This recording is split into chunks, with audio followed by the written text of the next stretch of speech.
Hey there, today we're doing a short tutorial on how to get started on qbraid. First, you activate your environment, which includes Circ, Qiskit, AWS Brocket, and a few other packages that are all ready for you to code. They're all the latest version. So yes, you also have a welcome notebook that's in qbraid-tutorials. First, let's check out the user interface. And it's very similar to Jupyter Lab, where you'll be able to use notebooks as well as Python files as you'd like.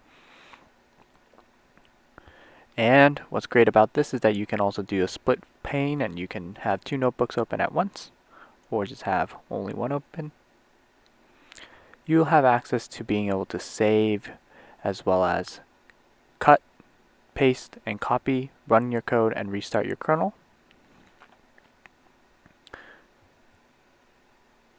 And if you're interested in creating your own notebook, you can go to Files, click the big blue button, and then decide on which kernel you'd like to use.